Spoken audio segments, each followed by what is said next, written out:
Hello, can you hear me? Yes, good morning. Lily, how are you? Very good. How are you? Good, good. You found another job yet? I'm sorry? Have you found another job yet? Remember If you I told find, me, remember you told me last week, last two that you quit the other job. oh yeah. I'm okay. Thank you. I have another job. Oh, good, great, great. You're good. Yeah, thank you for asking. Oh, sure, you're welcome. So, this will be our last class session. Next week, you don't have to come to class. So next week, I will just put the final exam, make it available for you guys, and then you can just take it the exam and then submit the remaining assignment.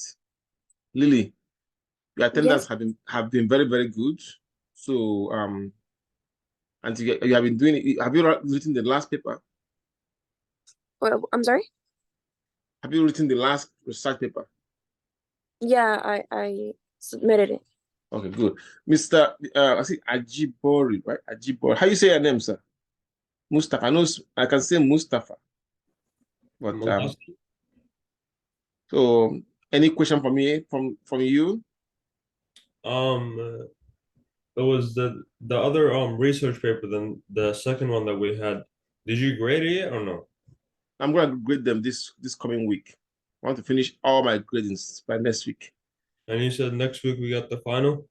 Yeah, I'm gonna put the final so that you can take it before by deadline will be Sunday. So, Yeah. so are we supposed to come to the campus to take the final or? Nope, nope. I'm gonna put it in online. So just like you have your quizzes, but I may use Respondus Right. lockdown browser. I might use that. I'm thinking of using it. Any question for you, Lily? Can I retake any test that I had a like low grade on? Well, what you gonna be? Your attendance, like I say, your attendance is very good. Mm-hmm. So send me an email. Um, you know my BCC email, right? Yes. Mm-hmm. So you can see I can look at it and see what if I may be. I cannot guarantee all of them. I can guarantee only three, maximum of three Okay. assignments. Okay. Sounds good. Thank you. You're welcome. So if there's no other question, we can begin. Um, for the week, or is the just give me 1 minute. Let me put everything here. I'm gonna remove some of these pages so we can see the other pages. Good. All right. All right. This is the week 14. Like I said, this is our last class session. The assignment, like before, is to take test 12, part 1 and part 2. And they are due on May 7th. All assignments will be due um, that week, as a matter of fact. Uh, when I put the final exam, you have 2 days window to take it. So I'm gonna make it available on Saturday, probably. So I can take it on Sunday or even Saturday. So every assignment will be due that May 7th. And okay, if there's any other change, I will let you know. Okay. Now, the reading material is chapter 15. Now, let me say something about the final exam. Final exam will be comprehensive. We're going to cover the chapters that we covered this semester. So you're going to be a comprehensive exam. But it will be like the other exams you've been taking. Uh, so you are used to taking an exam in that platform. Yeah. Now we can move to what we have to do. I'm not gonna keep you long today because, like I said, um, so you can have time to revise those chapters. This presentation, I also have it in Canvas for you. Let me show you where it is located before we begin.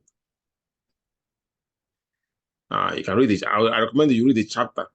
And if you want to additional readings, if you go to models, Let's see this. Yeah. Go to models, and then you look at the files.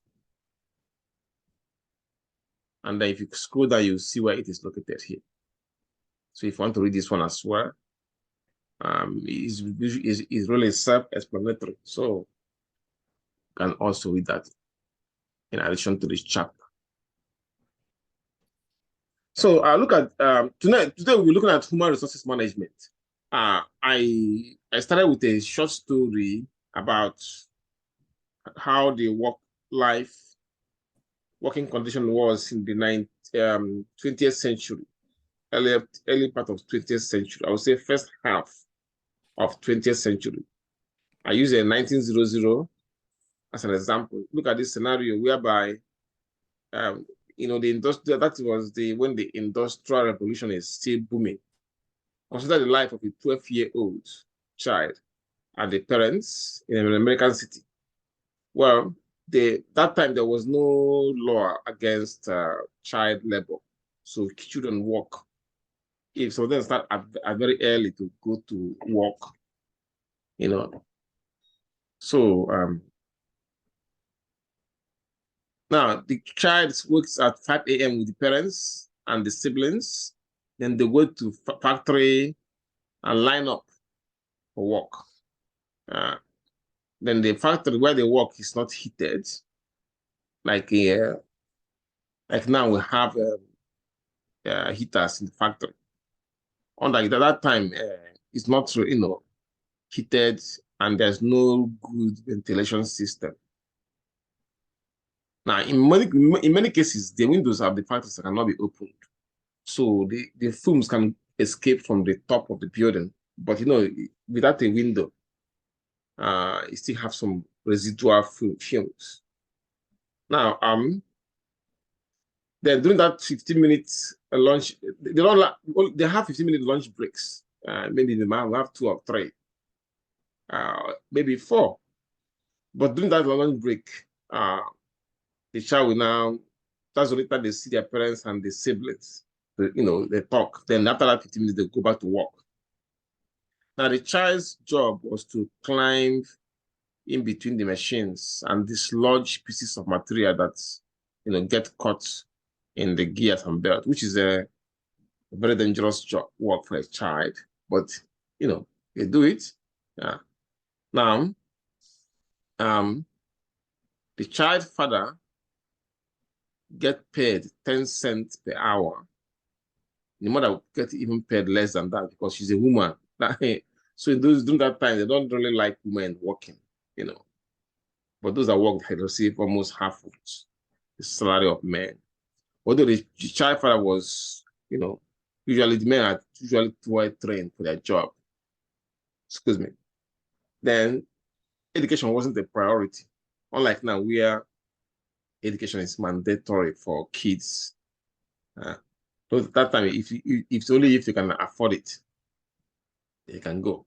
And the children, that time they only get, especially most people are poor people. But unlike now, even though this time if you're poor, if you're poor, if you're in a family of low income family, you still have access to education, food, because government provides some handouts that cushion the effect of low income, on families by providing them with food stamps and other welfare benefits. Then during that time I was talking about, those things don't exist. So if you are poor, you are poor. You cannot afford to eat. Unlike now. Now, so kids that time from the poor families, they get education only if their parents teach them on Sundays. So, but eventually, all these things, there became a lot of agitation, right? The workers started to form labor unions that demanded better working conditions. So, what I just narrated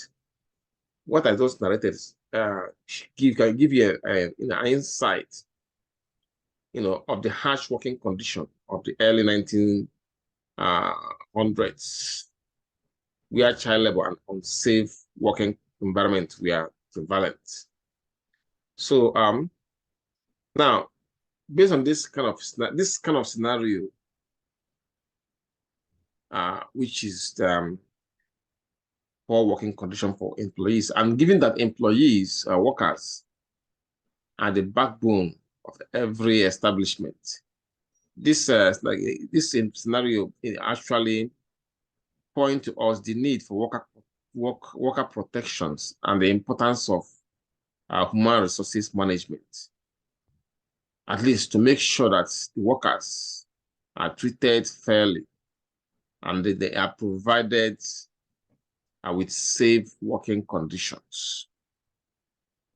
So, so having explained that, we can now go to the main theme of our class today, which is the human resources management. So we usually refer to the human resources department as the people behind people. I mean, it's a slogan, it's a way, kind of a slogan. Why? Because when it comes to, when we are looking at things like attracting, developing, and retaining employees who can perform good jobs, then we are talking about human resources management. So that the people that are the people that make sure that the firm have the right set of workers who can provide necessary work, who can do the necessary work required to move the firm or the company from point A to point B, with respect to providing the services and the products that customers want. So a company is said is only as good as its workers. What does that mean? You mean that if a company have good people that work for them, people who are motivated to work, to do their job the right way, then it is very likely that the company will be a success. And also, the best companies value their employees the same way they value their customers. Why? Very simple. Employees or the workers, without them, those companies can there'll be no goods or services to offer to the customers. I give an example here with Walmart and the Walt Disney company. If you see those companies that are really doing very well in terms of producing quality products and providing a quality service, as a matter of fact, when you go to if you watch the business news, see all those companies that are doing very well, both financially or otherwise, check their employees. You see that they have qualified employees who are motivated to give their best to the company. And who brings in those employees? The human resources department. So now let me play for you a short clip about human resources management. Yeah. Let's see.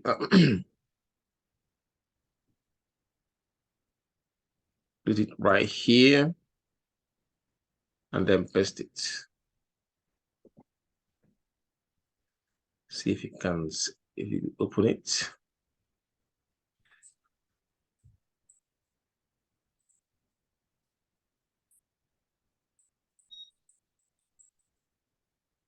Let's see. Let me share the sound. All right. Good. So you can hear the sound now, right? Recruits, can you hear the sound? hires, positions, and manages. Yeah. You can? Yes. Okay, good. So let's start there. Human resource management is the process through which a company identifies, recruits, hires, positions, and manages its employees. Human resources departments usually formulate, enforce, and oversee the company's HR policies, which control personnel and how the company interacts with its staff. First, let's define HRM. Human resource management is an approach to running a business that views its workforce as its most valuable resource. The term human capital describes a company's workforce value. HRM's primary purpose is to help businesses meet their immediate and long-term objectives by reducing risk and increasing ROI. Nature of HRM. Human resource management is founded on guiding concepts and practices that help businesses succeed. HRM is not limited to an organization's single division, but serves as a cross-departmental role that oversees the management of all employees, from entry-level workers to executives. Human resource management revolves around its most valuable asset, its employees. HRM is a field that focuses on helping people both professionally and personally. This facilitates cooperation between members of an organization to realize shared objectives. To keep up with the ever-shifting market and fiercer levels of competition, all production elements must be constantly updated and enhanced. Human resources, too, must be consistently upgraded or replaced to keep up with rising levels of competitiveness. As a result, it's something that goes on all the time. It is an essential component of running a business. It has as its primary goal the maximization of output by employees. It seeks to maximize productivity by focusing on the people who make the organization tick. Scope of HRM. The term Human Resource Management Scope describes the full range of HRM-related pursuits. The following describes these pursuits. Human resource planning, also known as HR planning, is a method used by businesses to determine how many open positions there are inside the organization and whether or not there is an abundance or deficiency of available employees. Job analysis is a crucial part of HRM. A job analysis provides an in-depth explanation of each position in the business. The company creates ads and places them in newspapers based on the results of a job study. This is the process of seeking potential employees. Recruitment and selection is a crucial part of human resource management. It involves receiving applications in response to an advertisement, conducting interviews, and ultimately choosing the best candidate for the job. After a candidate pool has been narrowed down, an initiation or orientation session might be held. Aside from its significance, this aspect of HRM is also worth discussing. During this time, employees are also introduced to one another, given a brief history of the company, and given information about the company's culture, values, and work ethics. Each worker participates in a training program designed to improve his work productivity. Existing, highly experienced staff members are also offered training. Refresher courses are designed to do just that. A lot of money is allocated to training and development programs at the organization. After an employee has been on the job for about a year, the HR department will conduct a performance review to evaluate how well they've been doing their job. Pay raises, bonuses, and promotions in the future are all determined by these evaluations. So now I think you get the point here.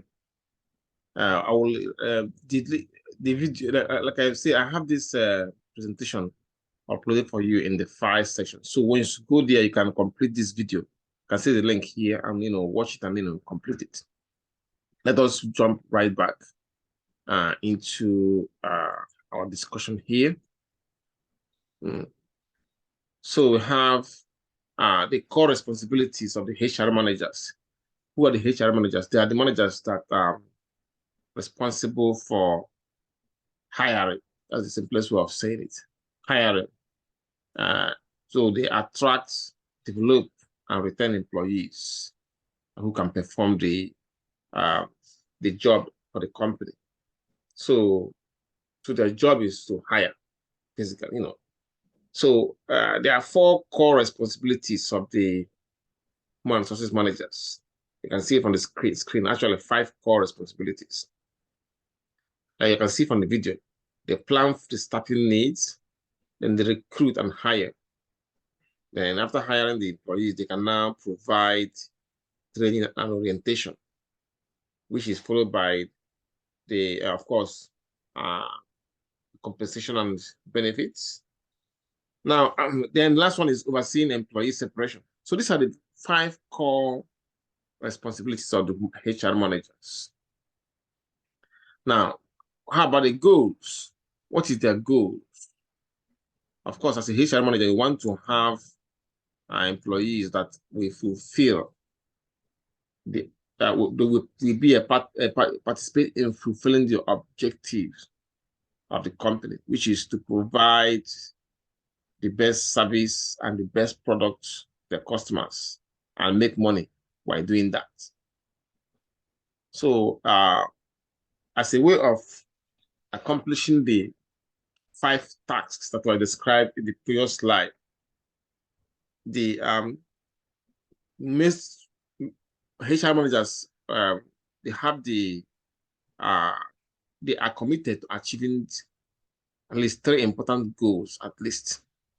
First one is to provide qualified, well-trained employees for the organization, maximizes the effectiveness of the organization,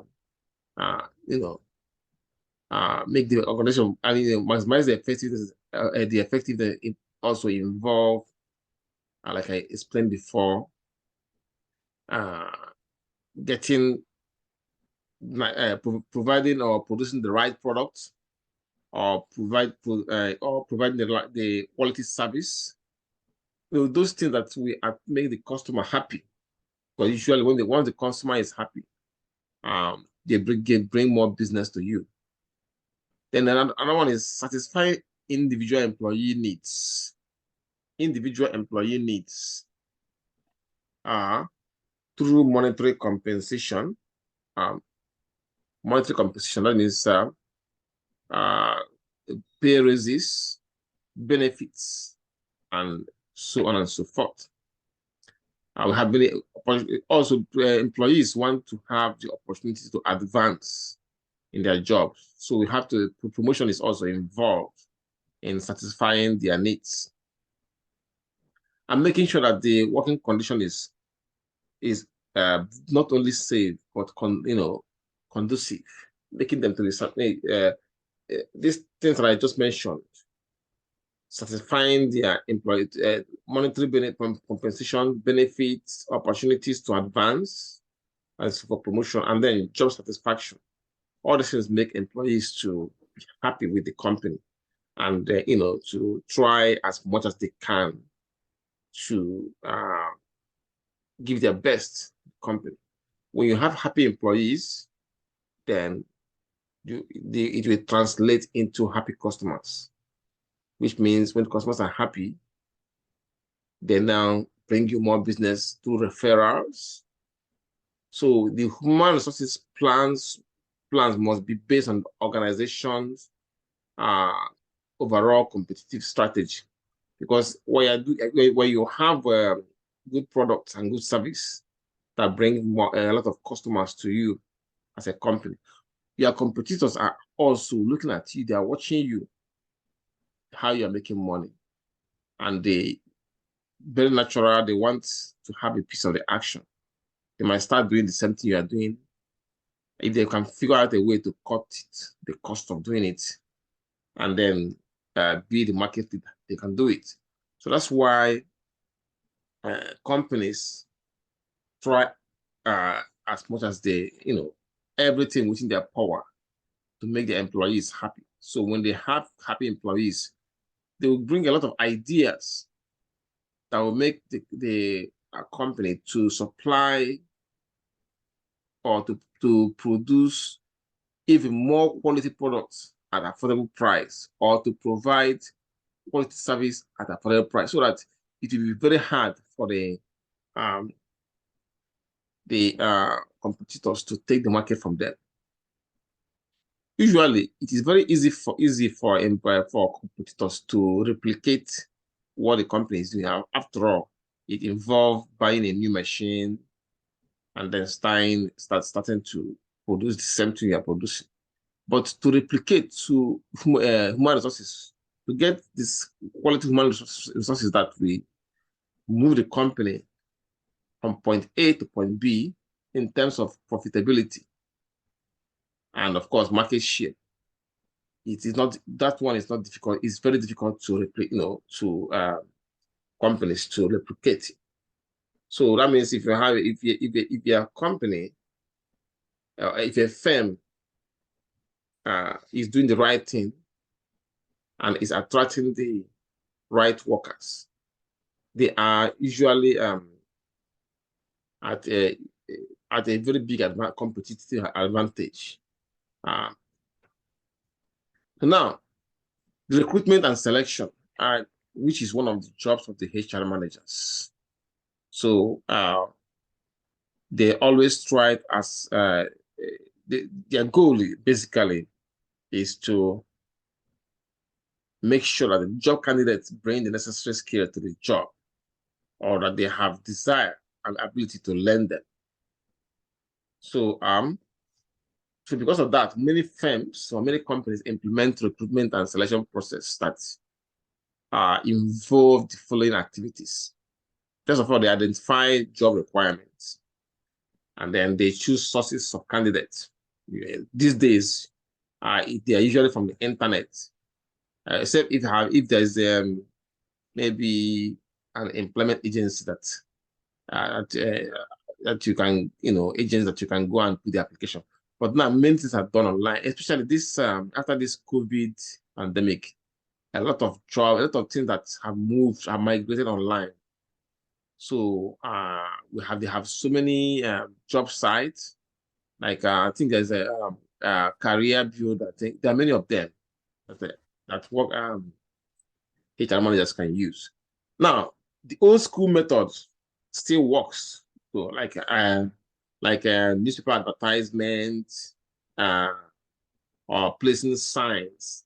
We are hiring signs, and so on and so forth. And the referral from people that you know also works. But for many companies now, the online approach is become almost like a gold standard that they use. Now, again, remember, but the advent of the internet does not mean that the old school method of choosing a candidate doesn't work. They still work. Many companies use them, but for the most part, even if they hire you, they still have you to go online and say complete the online application. So as soon that they hire you through referral, you still have to go out do the application online. The next one is they review the applications and resumes. Then from there, they can now select the candidate they want and then interview them. Then if a company that uses employment tests, they can conduct employment tests. There's some company, there's some agents that want a specific skill from their workers. I'll give you an example. All these property assessors jobs, or even property inspection jobs, they require you to know the basic measurement unit of measurement. So they might test you on something like that. Some employers don't, like those in the construction. They don't really give you that kind of test. But there are certain construction jobs that require certifications. So you might want to get that one before you apply, or can get it while working for them. Those can be kind of employment tests.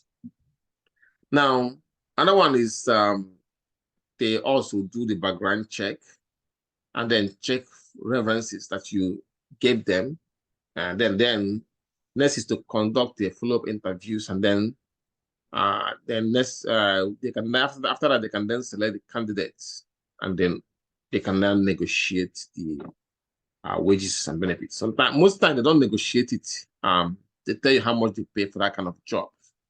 Then, but in situations where they are in desperately need somebody to fill that position, they may become more flexible. You can then negotiate that. So that's the recruitment and selection. Next would be finding the qualified candidates. Let's look at the first section, which is identify and the job requirement, and then finding the right candidates. Okay. Now, company usually they use it's a challenge really to find a qualified candidate, especially in some jobs that require a lot of skills. I mean, there are many jobs like job that doesn't really the skill requirement is not that big, so it is easier for the companies to get a qualified candidate. But in many jobs, like IT jobs, healthcare, even in education jobs. Sometimes it's hard to, it can be a challenge. So companies, in addition to the traditional method of hiring, they might decide to use the internet, to get the qualified workers. Now, when I say internet, of course I'm referring to those online job website. Like we have many of them now. We have LinkedIn. Even so you can even get from career builders, and even Facebook. I think they have that one too.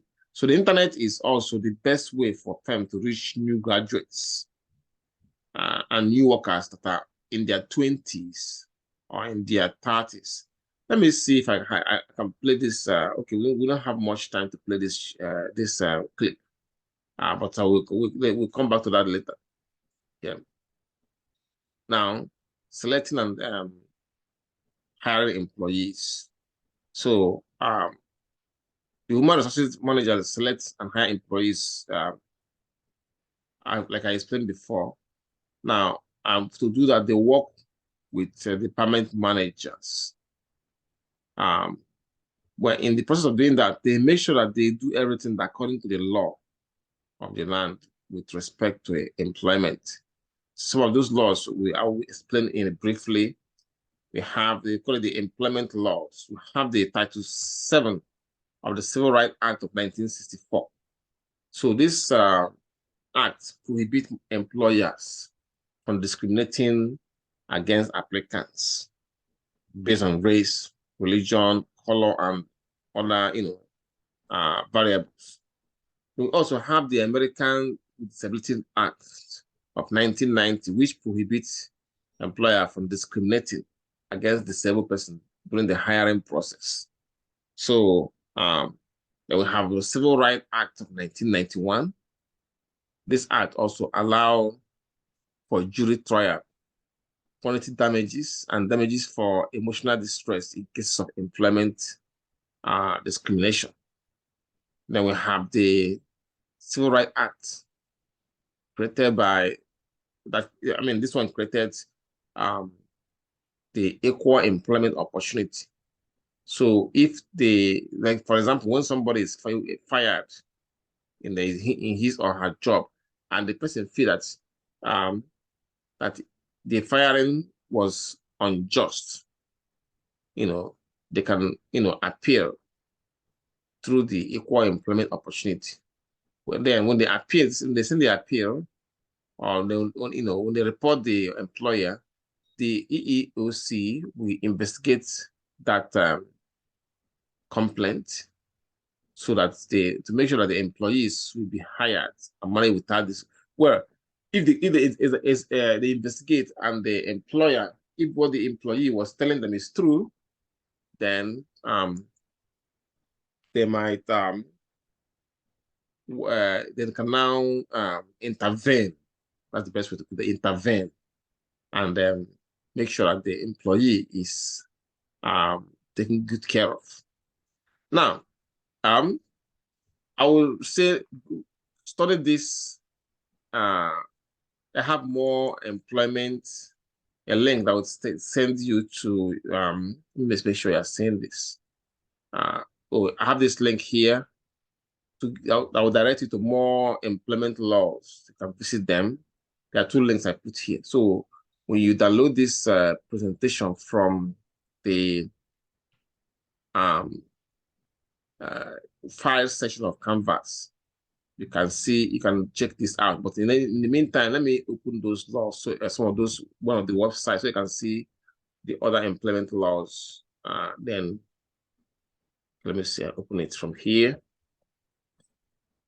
And put it right here so you can see them.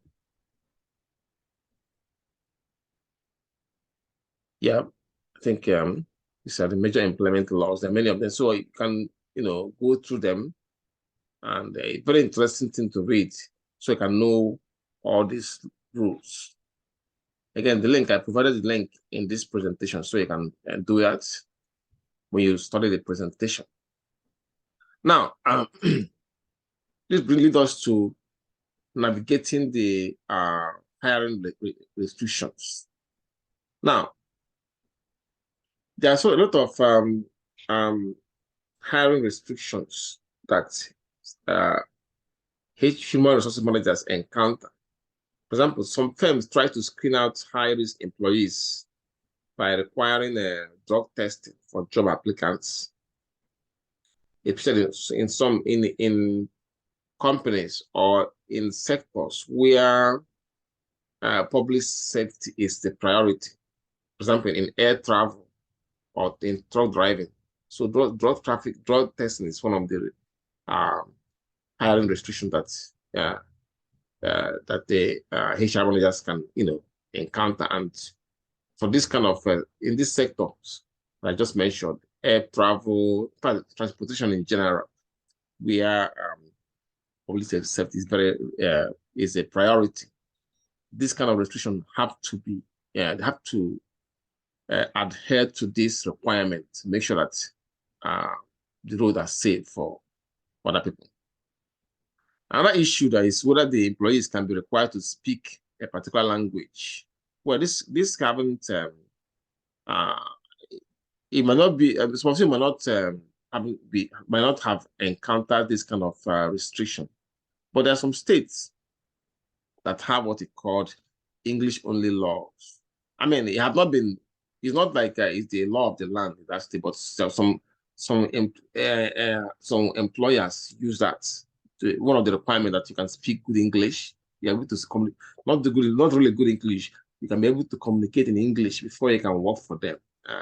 I say you can look at those. You can explore more on that. I think I have a link as well here, so you can. These are good reads. You can look at those employee-only rules and see how they work. Now, there's another one. We call it the that employers may require certain things for a specific job. We call it the bona fide occupational qualification. Example: somebody who is a designer for women's clothes might require that they can hire only female models to show off their design. So, I mean, the regulators might allow them to do that because this is a job-specific requirement, because they specialize only in women clothes. Now we have less than 2 minutes before this session ends. When it ends, please wait for 10 minutes and log back in, okay? Can you hear me? Hello? Yes. Okay, Yes. so if you time out, so what's the timeout? Wait for 10 minutes, log back in so that we can finish up. Okay? Okay. I'm not gonna keep you guys, I'm not gonna keep you long today because I want you to just go and prepare for the exam. Yeah. All right, see you in 10 minutes. Okay.